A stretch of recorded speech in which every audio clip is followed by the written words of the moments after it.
How could this happen? Why? 4 days after my beloved daughter left for her honeymoon, I received the devastating news that she had been in an accident and lost her life.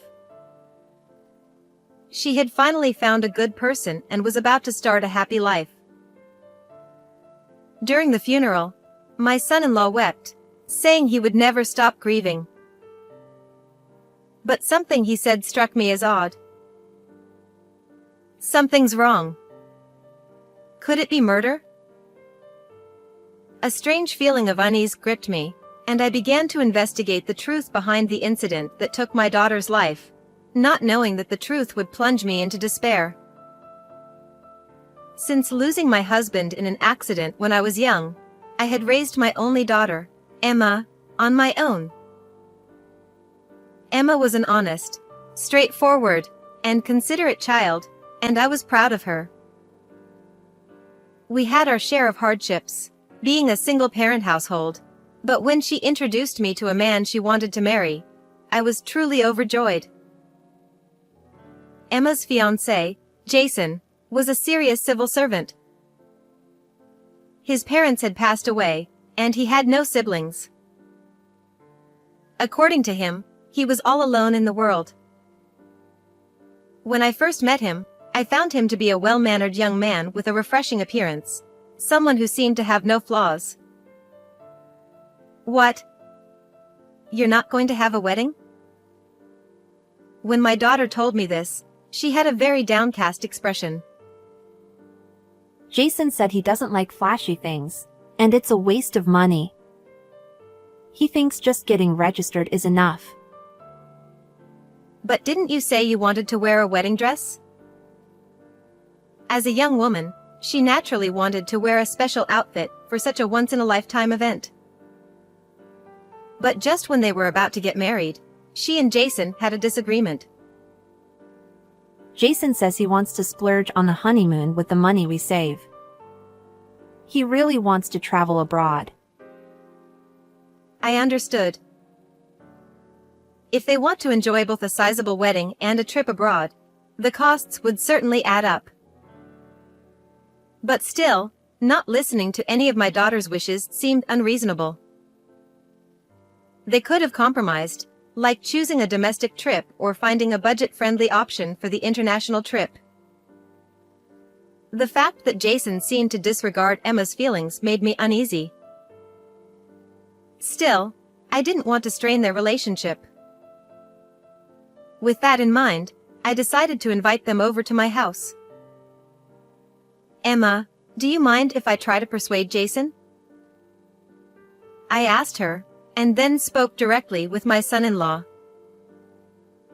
Jason, think of this as just a mother's selfish desire to see her daughter's special day. Could you have a wedding ceremony, even if it's just for photos? Well, I still want to make our honeymoon something special. As someone without parents, he might not have appreciated me, as the mother-in-law, taking Emma's side. But they say that dissatisfaction with a wedding or childbirth can linger for a lifetime. I didn't think it was wrong to express a bit of parental love by trying to fulfill my daughter's wishes. I approached the conversation carefully, not wanting to upset him. I'll cover all the costs for the wedding photos. Consider it a wedding gift. Would that be all right? What? Really? Thank you so much. I'm also happy to see Emma in a beautiful dress. The moment I offered to pay, Jason's initially dubious expression brightened considerably, and I couldn't help but smile wryly. Is he just practical? Or maybe a bit stingy? Despite my growing concerns about the future, the photo-only wedding was set. Emma got to wear 3 dresses she liked. Once they got started, Jason seemed to get into it as well, not minding the costume changes or different locations. In the end, it became a good memory for both of them, and I was glad I persuaded him. The day after we took lots of great photos and had a small dinner party, my daughter and her husband left for their honeymoon in Australia. I'll bring back lots of souvenirs. Those were the last words I ever heard from her. What? What did you say? I received a sudden call from someone claiming to be with the local police, but their heavily accented English made me think it was a prank call.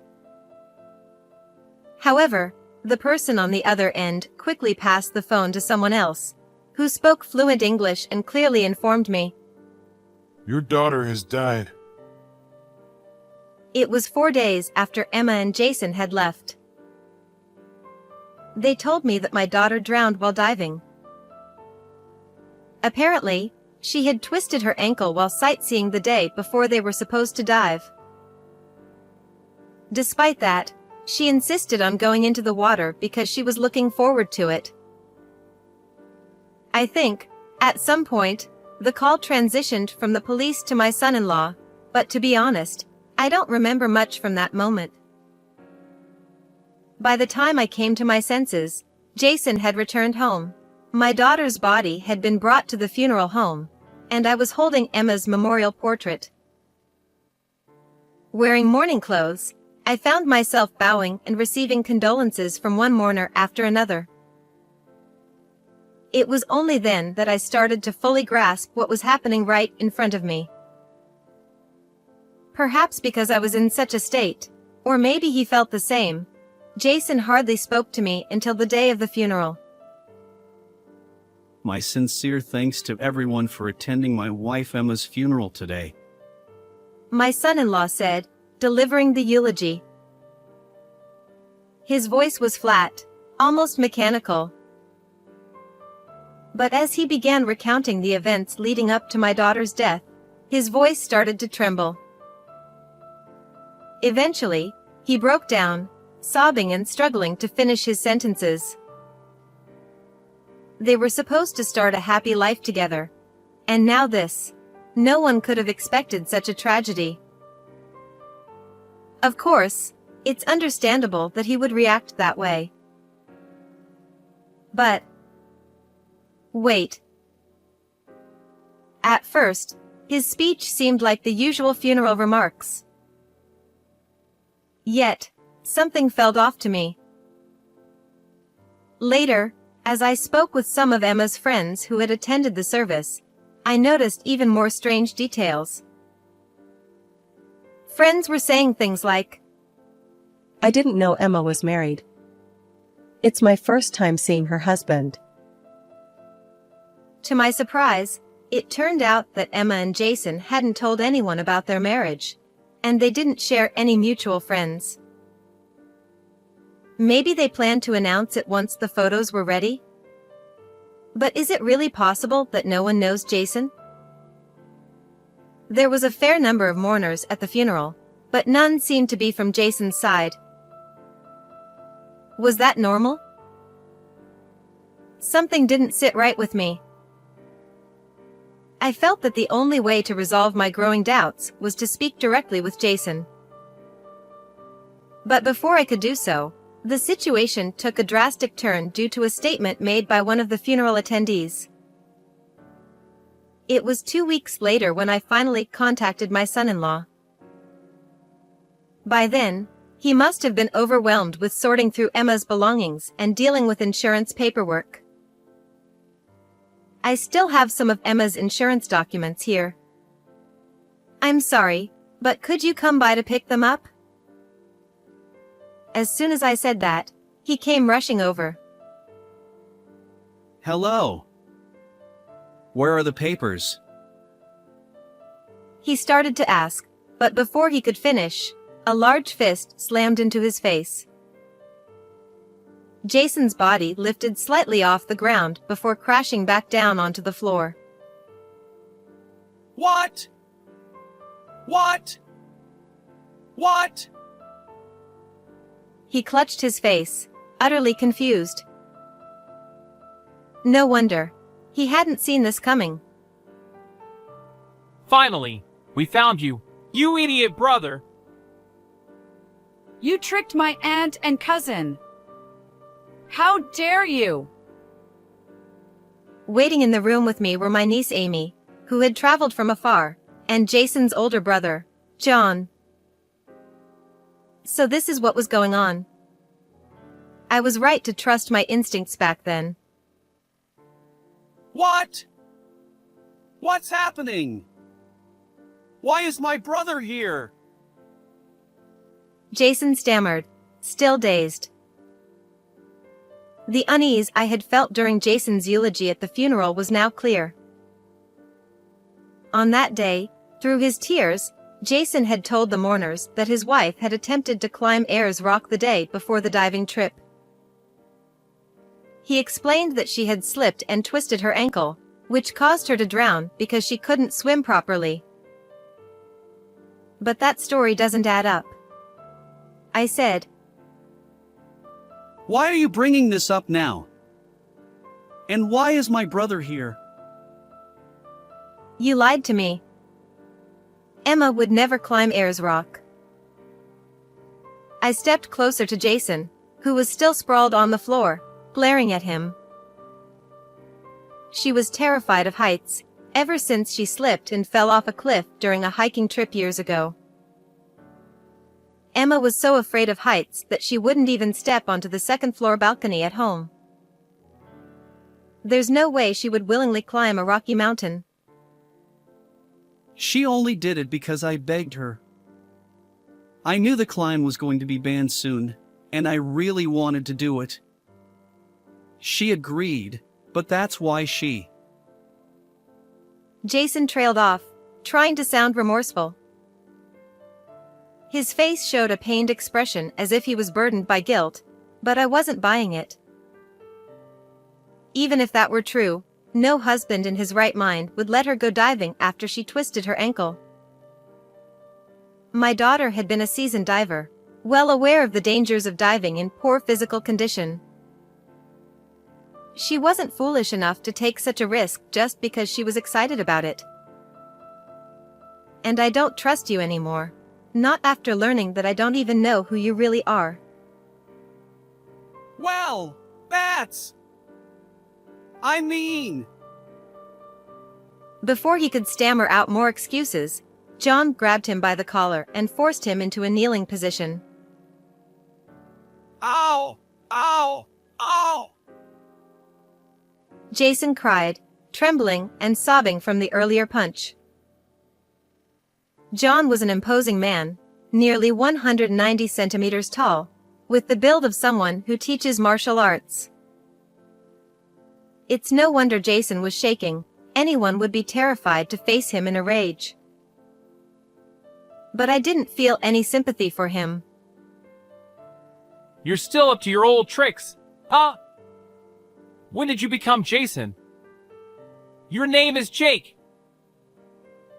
John shouted. So that's your real name? Who are you, really? Why did you deceive me and my daughter with a fake name? Explain yourself. Jason, or rather, Jake, avoided my gaze and refused to answer. Everything about him was a lie. His job, his claim of having no family, it was all fabricated. In reality, his parents were alive, and he had not one but two brothers. If you won't talk, then I will. I know exactly what you've been doing. No. You've been running marriage scams all over the country, haven't you? I heard you even served time in prison for it. According to John, Jake had been under the watchful eye of his family after being released from prison. For a while, he behaved himself, staying at home with his parents and brothers. But one day, he vanished without a trace when they let their guard down. I still can't believe it. To think I was living so close to such a criminal without realizing it. But thanks to Amy, we uncovered the truth. The truth about him came to light when my niece said, I think I've seen this guy in a photo my senior showed me. My niece attended a university far from home and ended up getting a job in the same area. Your brother was an older member of the club I joined. I knew I'd seen your face somewhere before, and then I remembered it was in a family photo he showed me. When my son-in-law heard this, his eyes widened in shock. He never could have imagined that there would be a connection between his family and someone in mine. Since the name was completely different, I thought it was just a coincidence. But I never expected him to be involved in something so dangerous. Nancy, Amy, I can't apologize enough. John said, bowing his head deeply, clearly filled with remorse. This guy has always been like this, ever since he was a kid, scheming and conning people out of money. I thought he might have changed after going to prison, but to think he'd do something like this to someone's daughter. Wait! What happened to Emma was an accident. I didn't do anything. Suddenly panicked, Jake interrupted. Oh. You sound as if someone had murdered my daughter. When I pointed this out, Jake's face immediately showed a look of regret, as if realizing he had made a mistake. Maybe the shock of being hit had made it harder for him to keep his lies straight. Of course, I made sure to investigate thoroughly. I worked with my niece, who's excellent at communication, to speak with local police officers and tour guides in Australia. Together, we uncovered the truth about what happened to my daughter. Emma hadn't injured her foot, and the real cause of her drowning was equipment failure, a leak in her air tank. After an instructor's inspection, the valve had somehow loosened, causing air to escape and leading to oxygen deprivation. They checked the facility's cameras, and they clearly show you touching Emma's tank right before the dive. Cameras! No one told me anything about cameras. And you know, they can still lift fingerprints even after an object has been submerged in seawater using special chemicals. When I emphasized that we had the evidence, Jason broke down crying again. When I was fresh out of college, I had issues with some women at my job, and I stopped being able to trust them. Then, as if trying to evoke my sympathy, he suddenly began to talk about himself. And he thought I'd change my opinion of him because of that? But I never intended to harm Emma. I just wanted her to get hurt a little so I could claim compensation or some kind of injury benefits. So you were trying to scam the money, huh? You really are scum. John said with a sigh. And cut out the pathetic fake crying. He added, The trouble at your old job was your fault, wasn't it? You were so harsh and overbearing with the female employees that they quit, and that's why you got kicked out. I had already heard from his brother about how Jake had caused problems at a company he had reluctantly joined at his parents' urging, eventually getting fired. The story about being a civil servant was, of course, a lie too. He had been scraping by, living off the money he'd conned out of people. You've always been like this, a liar and a cheat, never living a decent life. John continued. Shut up! You're all just nagging at me from the sidelines. What the hell is wrong with you people? Realizing that everyone around him was against him, Jake stopped crying and started to get angry. What's wrong? That's exactly what I want to know. I'm not like you or Dad. I'm special, one of the chosen ones. I'm not cut out for working hard and sweating for a living. The absurdity of what he was saying left both John, Amy, and me at a loss for words. What's so wrong about wanting to make easy money? Jake continued. Is that all you have to say? I asked, glaring at him with a face full of anger. I didn't want to hear any more of his outrageous reasoning, but Jake was completely unfazed. I'm still her husband. I'm not agreeing to any divorce or termination of our marriage. The life insurance and survivor's pension are all mine. It's your daughter's fault for being gullible. His sinister smile made him look like nothing short of a scoundrel. Insurance money, huh? Well, all of that has already been taken care of. What? She never changed the beneficiary of her life insurance from before the marriage. And since you two didn't have any children, you're not eligible for the survivor's pension. As I calmly explained this, he was once again left speechless. Oh, did I forget to mention? I'm an active insurance agent.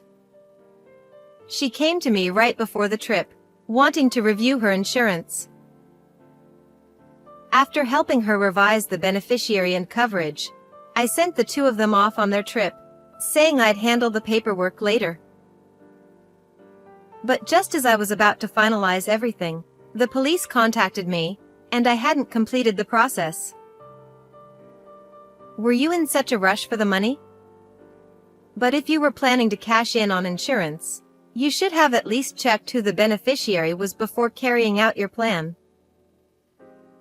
I didn't want to understand the mind of the person who took my daughter's life, but even from an outsider's perspective, it was a foolish and sloppy scheme. The insurance payout has already been deposited into my account. Damn it! This is your fault for dragging out the paperwork.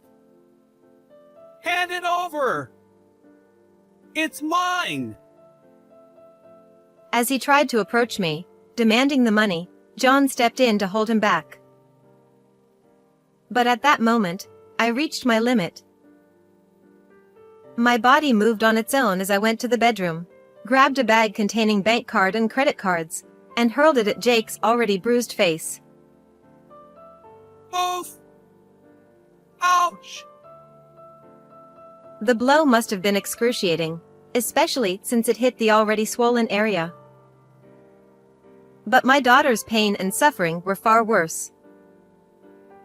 If you want it, take it, I said, my voice shockingly calm.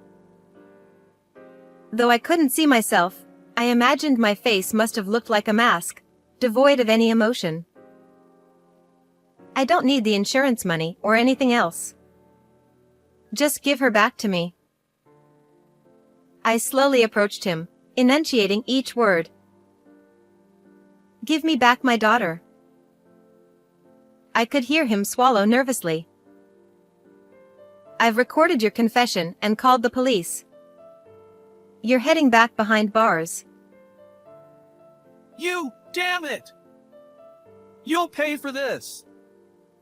Remember this. You won't get away with it. When I get out, I'll do it again. I'll send you to the same place as her. He was screaming and cursing, but John had a firm grip on his arms, so he couldn't move. Oh, I'm terrified. But you'd better remember this, I said. What? This might be the first time you've taken a life, but next time, it'll be national news. The families of all your previous victims will know about you. Outside, the flashing lights of the police cars were already visible. I'll never forget you. You'll be in my thoughts forever. And the people you've deceived and tormented, each one of them will remember you too. What? What are you talking about? I'll be satisfied when you receive your legal punishment. But what about the others? I wonder how many people bear a grudge against you. Even after all this, Jake still didn't seem to get it. Not everyone seeks revenge through proper channels. Whoever is waiting for you, be prepared to face it. Amy let the police officers in as I spoke. When your name, face, crimes, and sentence are all publicized upon your release, who knows what will be waiting for you? I saw the color drain from Jake's face as he finally grasped the meaning of my words. Perhaps, at that moment, he started to count the sins he'd committed. John held onto Jake's arm until the very end, and my son-in-law made no attempt to escape as the police dragged him away. Perhaps the fear of what awaited him had drained him of any will to resist. In the end, Jake was arrested, and his face and real name were broadcast nationwide as his crimes were exposed to the public. With countless additional charges piling up, he won't be out from behind bars for at least the next 10 years. Even if he does get out, he'll be greeted with hefty lawsuits and a lonely life ahead. It seems his habit of lying and playing the victim hasn't changed in prison, leaving him isolated and distrusted by everyone. To this day, my daughter's former friends still visit my home daily, bringing flowers. Through these connections, I've made new friends, and their presence inspires me to live on strongly, carrying my daughter's memory with me. So, what did you think of this story? Don't forget to subscribe to the channel. I'll see you in the next video.